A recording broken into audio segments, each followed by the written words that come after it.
Hello, Gravitrons. I'm more gravity. Let's play chess.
Alright, so this was a high quality game.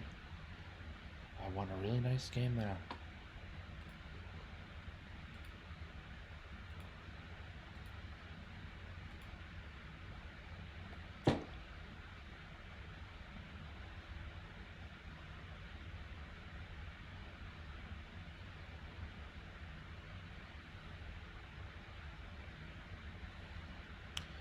So a lot of these early tactics rest on after pawn to a6, the decision to keep the queen at a4 and a lot of the subsequent play rests on the idea that if black tries pawn to b5, then bishop takes b5, and that's the pawn because the pawn on a6 capturing back would reveal the rook on a8 for the queen to capture. This pawn would be pinned even after bishop takes b5. So that dictates the logic behind much of the other tactics and move choice decisions by both players, at least for a while. Bishop to c or knight to c3, protecting the pawn, of course. Pawn to e5. Pawn to e5 is a great move. The knight's got no place to go, nowhere good to go. My opponent chose knight back to g8. That's a horrible concession, I have to say. And I was wondering during the game why not knight to g4, and now I see queen takes g4 would have put an end to the utility of that idea. And knight to h5. I think now white has the trapping move, pawn to g4, and one pawn, this bishop, a couple other pawns, and the queen are all trapping this knight. So let's see that if that's a little bit tricky visually. We'll go to practice first computer and try this out. We'll got force black's hand away from what was probably best move, knight to g8. Okay, so Torch decides simply to castle and forfeit the knight that way. We'll try knight to, not g4, I said g4, I meant knight to h5. And then I think the trapping move is pawn to g4, knight to anything, or all kinds of other moves. We're gonna try just capturing on b5 doesn't quite work. We'll try a different capture then. And we'll capture the knight. Those don't work.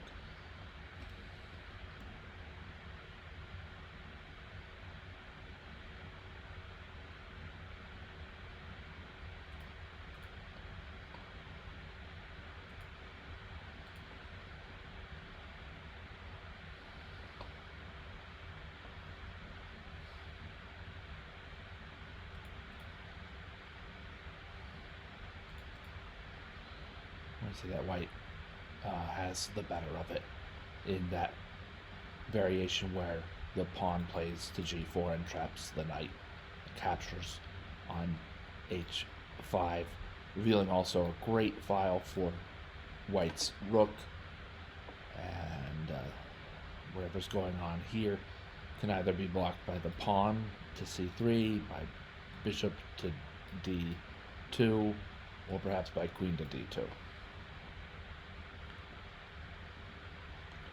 So back to the game.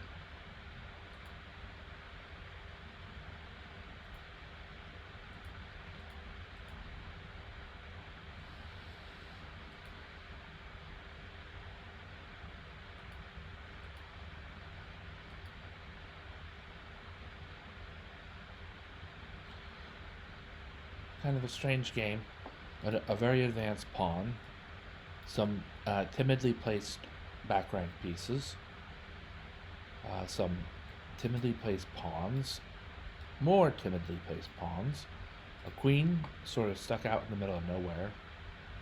This knight has no outpost. He has excellent mobility overall.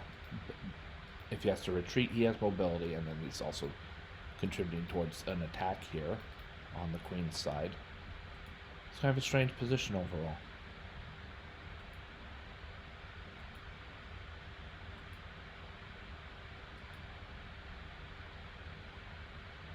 White survives some sharp moves.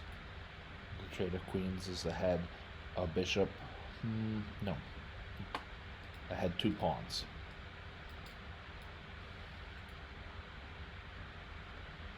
Knight to g6. Rook to a7. Yeah, I would say here the motivation for rook to a7 is keeping material even. There's probably better moves, more dynamic moves that actually surrender the pawn on e5. Notice that pawn f4 doesn't help white because then knight takes f4. The ways to protect with the rook are either wrong for rook to e7, then knight takes e7, or a little bit awkward and slow, like rook to d5, holding on to the important d file, but I mean, then the kind of, I don't know, it just seems like I have to then develop my bishop to e2, which is a little bit awkward, and then the other rook's out, so maybe it's fine. Computer likes rook to d6, which is just a better version of what I tried in the game. Let's get to this. I tried rook to a7, and I thought, oh, he'll take the pawn, I'll take the pawn, material will still remain 2 points in white's favor. Well, it's not always that easy. Rook to d6 gets the job done instead. Or does it? Rook to d6, rook a8. Then how will white hold on to this pawn? This pawn still is lost.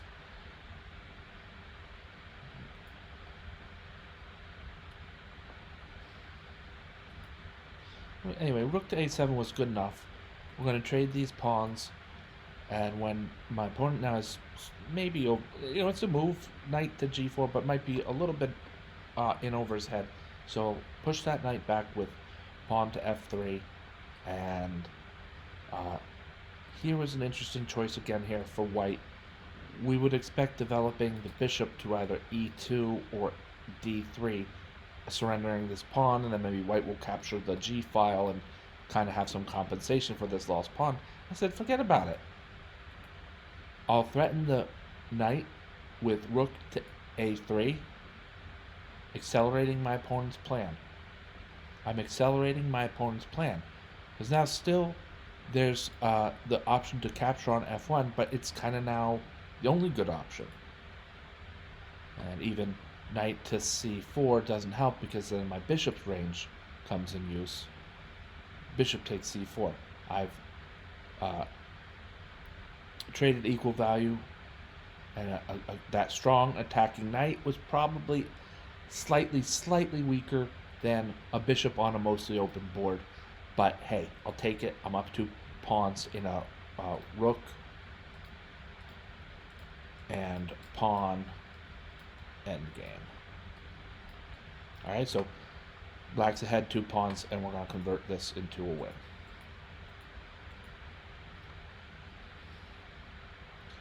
A3 was misguided, because I hadn't taken quite into account rook to c7, and then the idea of doubling to protect on c4. So I think instead, just going for it right away, rook to e4. And if black wants to protect that pawn so badly as to play rook to b4, even in light of moves like pawn to a3, then rook to a4, and then what happens if we play pawn to b3? Things get hairy, and mostly against black's favor, although I do see now that the rook can capture on a3 in that variation, so it might not be 100% clear. But what I played in the game was good, and rook c7 is an excellent move with an excellent retort. b3.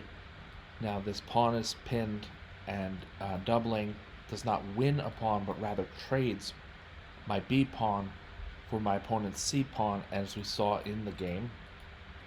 My opponent, rather than let me just win the pawn outright, wins back the pawn by way of also trading a rook. And now this game is this is a win for white.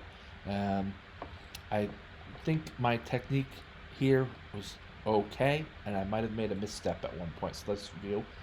Rook to e8 is the right move. Kick the king away from the action. Check the king away from the action. King to b2. We're pushing the rook around. A4. The rook is moving because what else? And then this nice attack, we block it. Pawn to a5. I'm trying to get, in some way, maybe rook to a6, and then I can place my rook behind the pawn and march my king up in a way so as to unsettle my opponent's rook and just own more squares on the a file.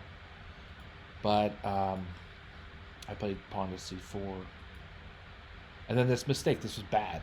This was, it didn't cost me the game, but this is a bad mistake of, I think, mostly miscalculation or an inaccuracy that could have been really bad, but it turns out I survived it. Once the rook captures, we are still able to get the white rook behind the white pawn and start racing that pawn down board. Now we have the extra major piece and are going to tie this up even with 18.7 seconds left on the clock. Let's go back. I want to show a more crisp way that white could have won. Instead of playing pawn to c4, there's always the idea of rook to b6. The trade will kill black, so black must move off of this c5 post. And then probably king to b4. The rook moves again, and we're on our way.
All right, so that was a better way to play that endgame, a more accurate way to play that endgame, where I played pawn to c5.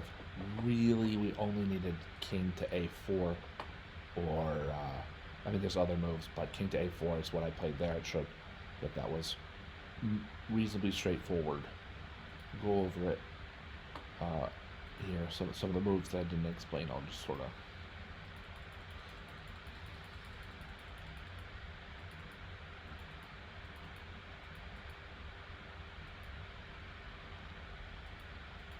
Okay, so rook b4, and then instead of the horrible, oh wait, no, not quite there. Instead of the bad pawn to c5, okay, what I played first, classifying this move. What I played first here in the dusted up version was rook to b6.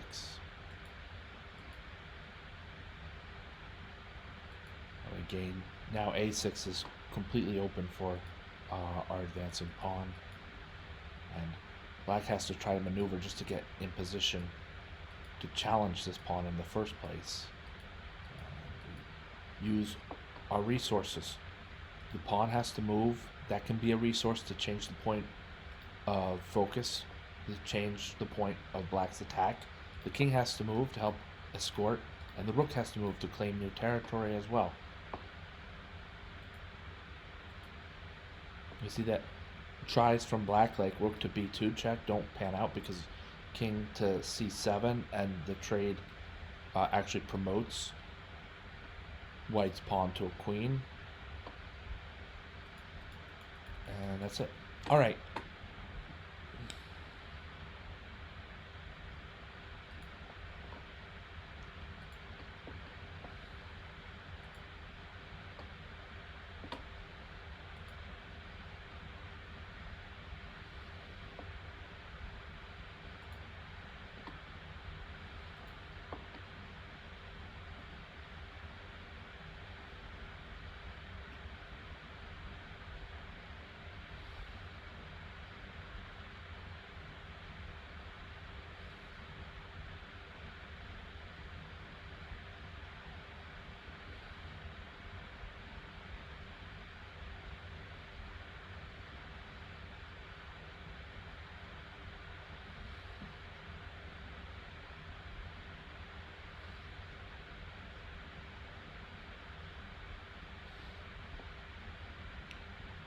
See the updated percentages reflect an even more accurate game.